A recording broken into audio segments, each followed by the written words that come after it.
السلام عليكم ورحمة الله تعالى وبركاته، مرحبا بكم معنا متابعين قناة يومية الطباخ في هذا فيديو جديد. اليوم ان شاء الله غادي نصايب معكم واحد المسمنات كيجيو زوينين، 3 ديال التشكيلات كنديرهم على شكل مثلث وعلى شكل سيجار وعلى شكل مربع بحال هكا، بحشوة لذيذة واقتصادية وسهلة، وكذلك طريقة تحضير سهلة وسريعة يعني كيتوجد في وقت وجيز بعجينة وحدة وحشوة وحدة. كنديروا 3 ديال الشكيلات وكيجي اللوين كما كتشوفوا. نعطيكم السر ديال هذا اللوين هذا وكذلك الطريقه ديال التحضير ديالو، الطريقه ديال الطياب ديالو. بقاو معنا من الاول حتى الاخر باش تعرفوا على المراحل ديال هاد المسمنات هادو، و ننتقلوا الى المقادير وطريقه التحضير. ولكن قبل غنحل معكم واحد المسمنه من كل شكل باش تشوفوا كيفاش جات من الداخل.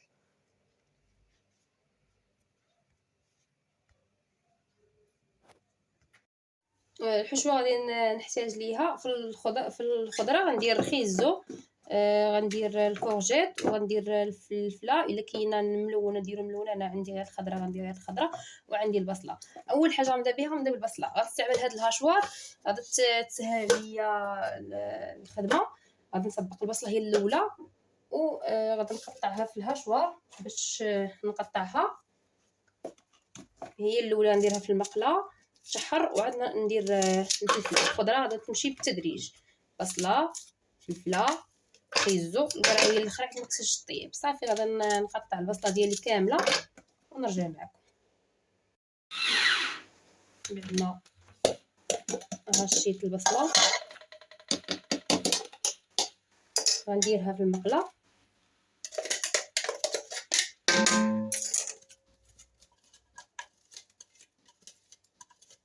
غندير عليها شويه الملح وشويه زيت البلديه، غنديرها تشحر ونرجع نقطع الفلفله. هنا خيزو الكورجيت راه ما غاديش نطحنهم، غادي غنحكهم غير ما قلتش لكم من الاول. غندير الملحه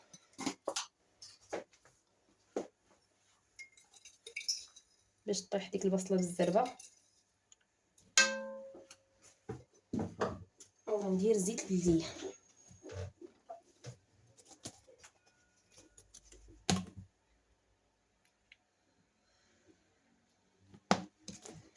صافي ندير هاد المقله هادي فوق البوطه ونرجع باش نقطع الفلافل. كما قلت لكم هاد الهاشوار صراحه عمليه وكتخدم بالزربه. والفلفله راه قليل ما غنصفيها باش تجيني ساهله الحشوه ديالي توجد ليا بالزربه.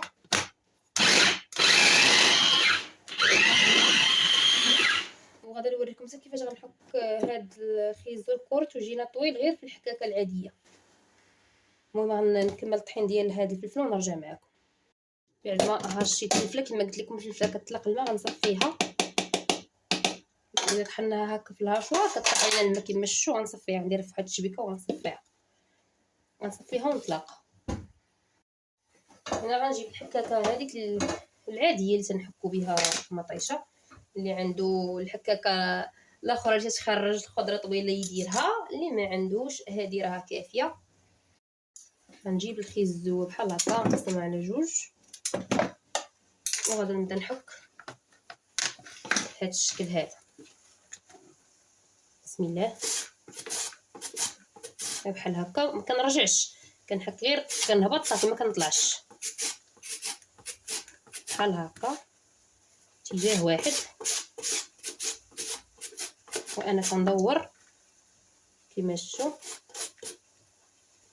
وردوا بالكم على صبيعاتكم وعلى يديكم. صافي العرق بلاش كما شفتوا. ها هو كيفاش تيخرج خيز. ها هو تيخرج بشكل طولي بحال حاكينو في الحكاكه الاخر. صافي غادا نحك الخيزو ديالي كامل. وبنفس الطريقه غنحك حتى الكورجيت هي غنقسمها على جوج وغادا نبدا نحك فيها بحال هكا باش تجيني حتى هي طويله. صافي دابا غادا نمشي نزيد الفلفله في البصله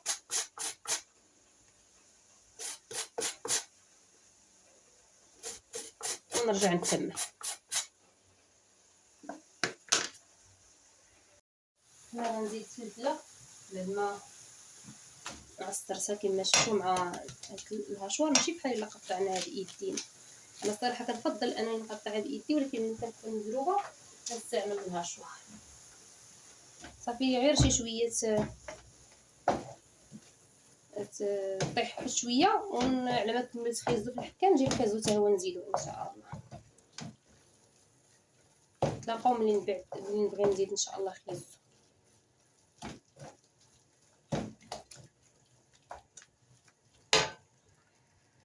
صافي دابا غنزيد خيزو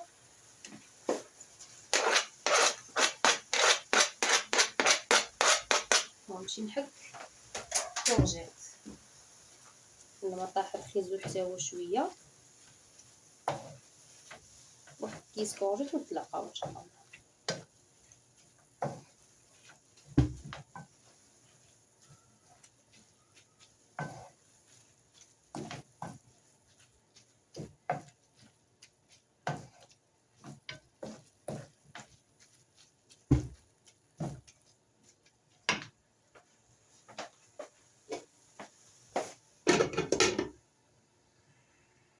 هنا غنزيد الكورجيت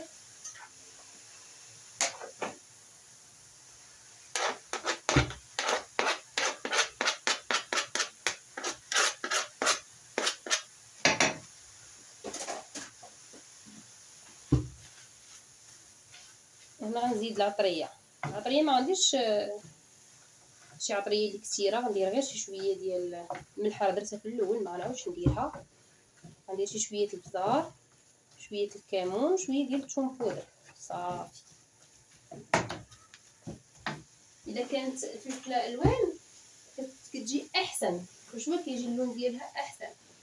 يعني توفرات عندي فلفله الوان ندير شي شويه ديال البزار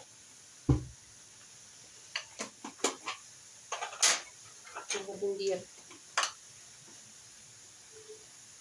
غير قصره ديال الكمون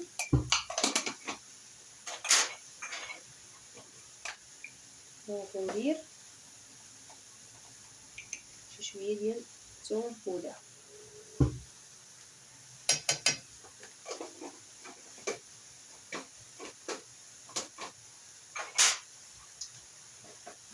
صافي. هذه هي العطريه اللي غادي نحتاج.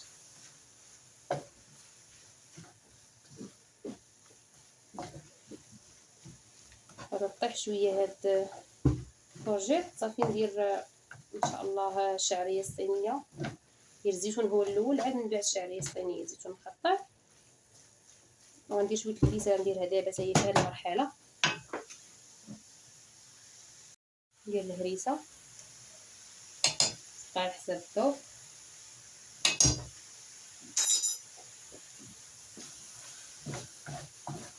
صافي حتى غندير الزيتون ان شاء الله والشعريه الصينيه. عاد ندير شويه الربيع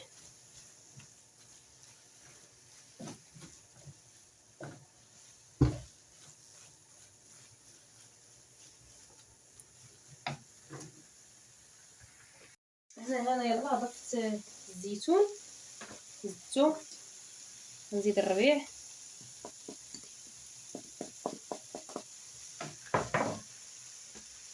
صافي. وغندير فيرميسيل اللي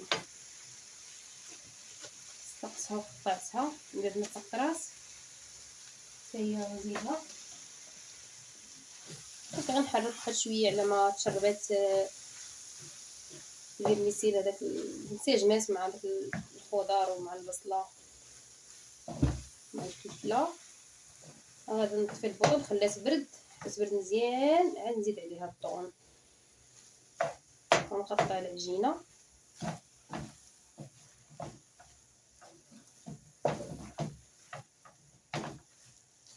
وملي نبغي نعمر السمنات ديالي نتلاقى معكم ان شاء الله.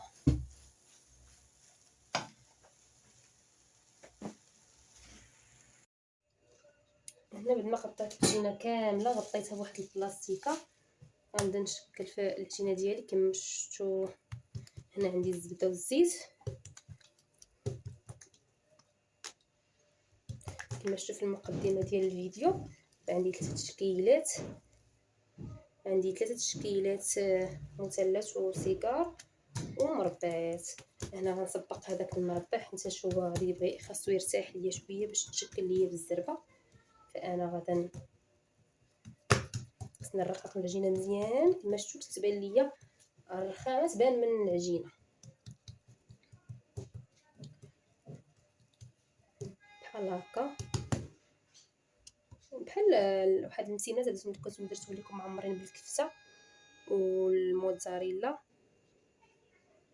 نفس الطريقه. غنربع نسمن بحال هكا ونحط ترتاح ونكمل نفس الشكل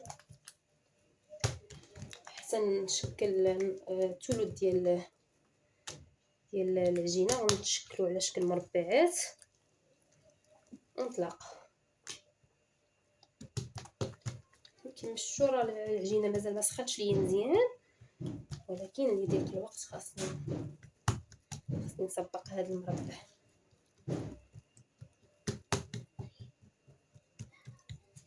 نفس الشكل نورق مزيان، نورق الجناب ما عندي حتى شي بلاصه غليظه.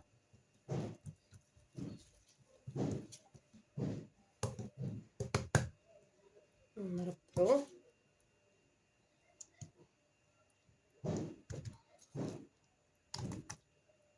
صافي نكمل الثلث ديال الكميه ونرجع معكم.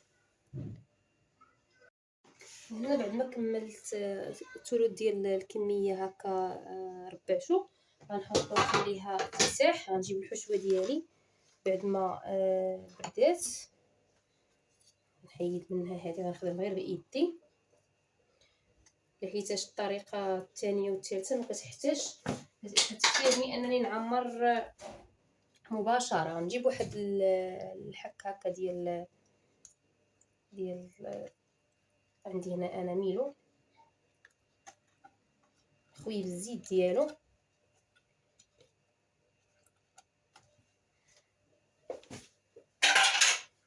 غنحاول انني نفردو بحال هكا. كما قلت لكم غنخدم بايدي باش الحشوه كامله تاخذ حقها من هذاك الطون.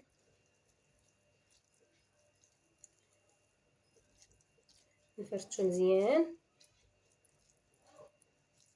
صافي وغادي نخدمو بحال هكا بايدي. غنخدمو مزيان ندخل فيه هذيك الطون ينسجم ليا مع العناصر كامله نطلقوا باش نخدم معكم الاشكال الاخرى ديال المسمنات. بسم الله على بركه الله. نديرو الشكل الثاني كنورقوا العجينه ديالنا مزيان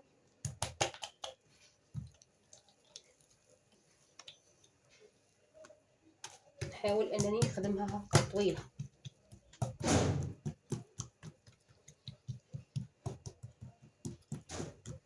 نحاول انني نخدم العجينه بشكل طولي بحال هكا.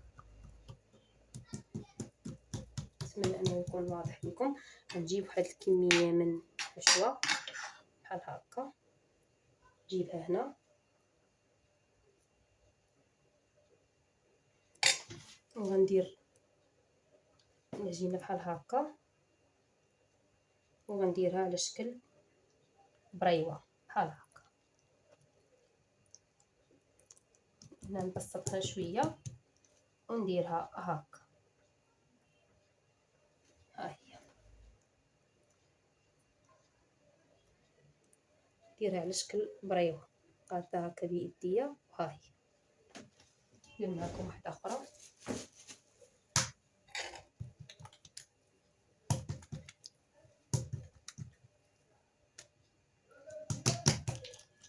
بحال هكا على شكل طولي.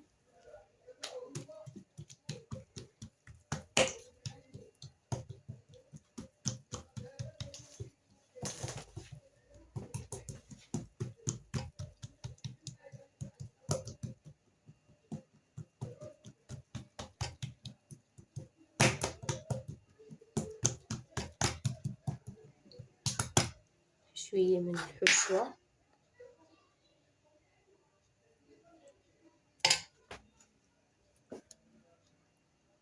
بحال هكا ونبدا ندير هكا نتمغادى بها على شكل بريوات.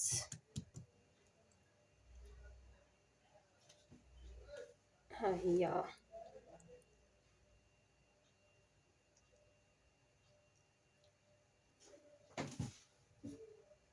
نعاود ندير معكم وحده اخرى.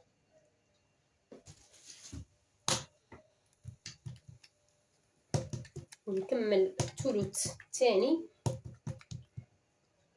ونوريكم الشكل الثالث.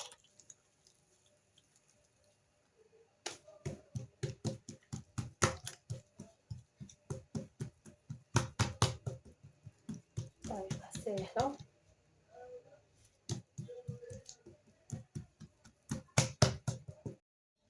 ها هو الشكل المثلث اللي درت. ها هو كملت الثلث ديال الكميه اللي غنديرها مثلث. دابا غندوز نخدم معكم الشكل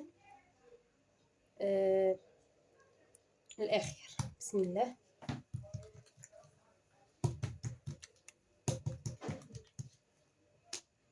نورق العجينه كيف ما الاول.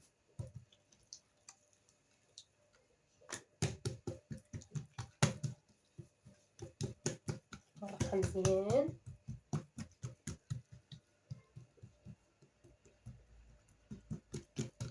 كنأكد على الجناب، ديما نورقو الجناب مزيان.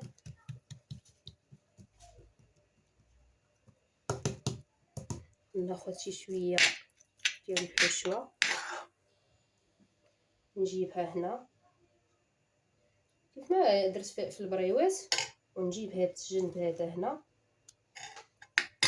نجيب الجنب الاخر هنا صافي، ونطوي بحال هكا. نلويها هكا على شكل سيكار على هاد الشكل. ندير لكم وحده اخرى.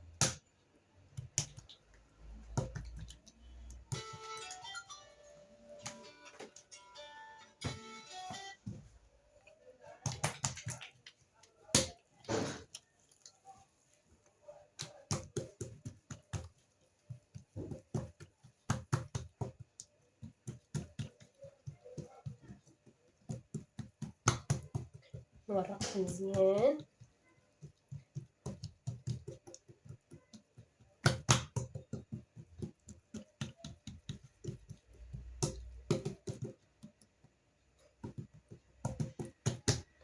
ناخذ شويه ديال الحشوه نديرها هكا. نجيب هاد الجهه من هنا وهاد الجهه من هنا، ونبدا كنطوي بحال هكا، غير كنلويها على بعضها بهذا الشكل هذا. صافي غنكمل الكميه اللي عندي كامله ونرجع باش نعمر هذوك المسيمنات مربعين اللي ربعت في الاول. بعد ما كملت الشكل الثالث غنرجع لدوك المسيمنات كما شفتوا. انا حطيتهم على سطح العمل، غنبسطهم بحال هكا على شكل مربعات.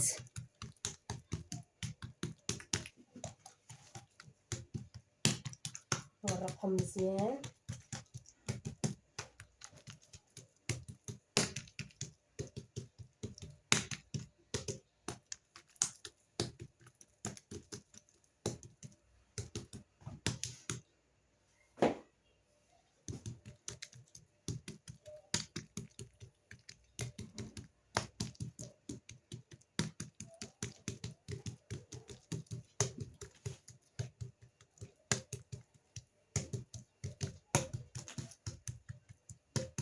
الجناب ديما كنأكد على الجناب.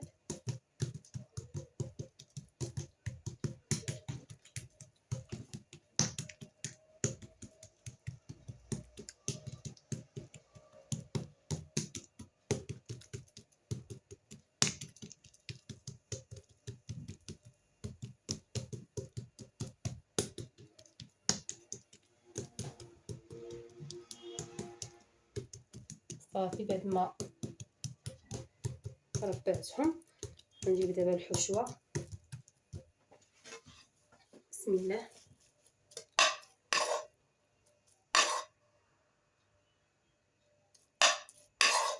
نحاول نديرها نديرها متساويه.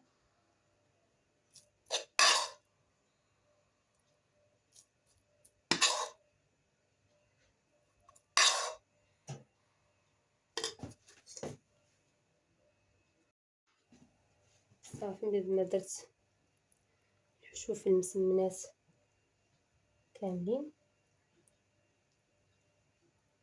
غنقادها بحال هكا صافي، وكنبدا نسد بحال هكا باش يجيونا بحال شي ظريف على هذا الشكل هذا بحال هكا. كنجيب الاخرى حتى هي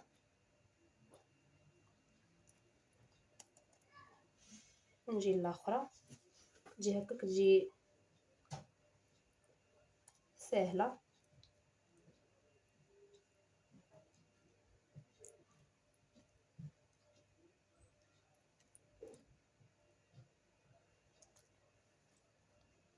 صافي نكمل الكميه اللي عندي كامله، نزيد نديرهم في اللاطه ونكمل الكميه اللي باقا ونتلاقاو هنا. انا بسطت هذوك المثلثات اللي عمرت الاولين، بسطتهم واحد شويه. غندخلهم الفران دابا، فران ديال الضو مسخن على اقصى درجه. درتو انا عندي الفران ديال الضو عندي فيه 360، وغادا نشعلو من الفوق من التحت. غندخلها واحد 5 دقائق ولا اقل وندخرجها. غندهنها انا ملي نبغي ندهنها نقول لكم اشنو غادي ندير بها، شنو غندير في هذيك لاضوغي. بس قل من 5 دقائق. انا جبت المسمنات راه باقي مبداوش كيتحمروا. درت بيضه، الا كاينه السوجه غنديروا السوجه، والسوجه من الاحسن. ما كايناش انا غندير غير شويه ديال التحميره. ما عنديش السوجه، اللي ما عندوش السوجه يدير التحميره. غنضربها مزيان مزيان مزيان حتى تنسجم ديك البيضه مزيان مع التحميره. وغادي نبدا ندهن في هاد البريوات اولا المسمنات ديالي.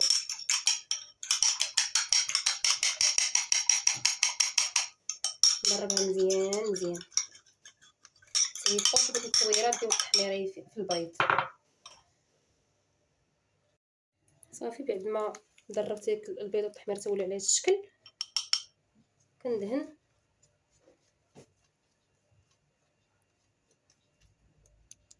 المسمنات ديالي بهذا الشكل بحال هكا. كندهن الوجه. البيض كيعطينا واحد القرمشه، والتحميره كتعطينا اللون. وكما قلت لكم الا كان السوجه من الاحسن. انا ما بقاتش عندي السوجه، متوفراش عندي في الدار دابا.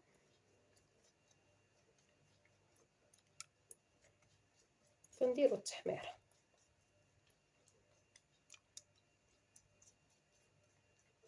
هاد العمليه غنديروها لهذوك الصبيعات، وغنديروها حتى للمسمنات مربعين. انا راه فايت لي سبق لي ودرت معكم هاد العمليه نيت، ودرتها في السوجه، درتها في مسمنات معمرين كيف ما ذكرت لكم في الاول ديال الفيديو. صافي غنكمل الكميه ديالي كامله ونرجعهم كملوا الطياب ديالهم، ونتلاقاو في المرحله الجايه ان شاء الله.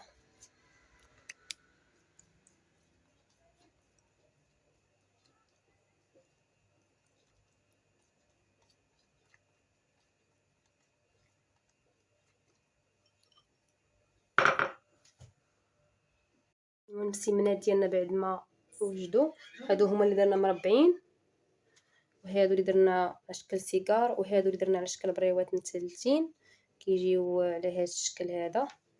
كما شفتوا كما دهنت هاد المثلثات دهنت حتى هاد السيجار ودهنت حتى هاد المربعات، كيجيو بنفس اللون بنفس الشكل، كيجيو زوينين كيشهيو.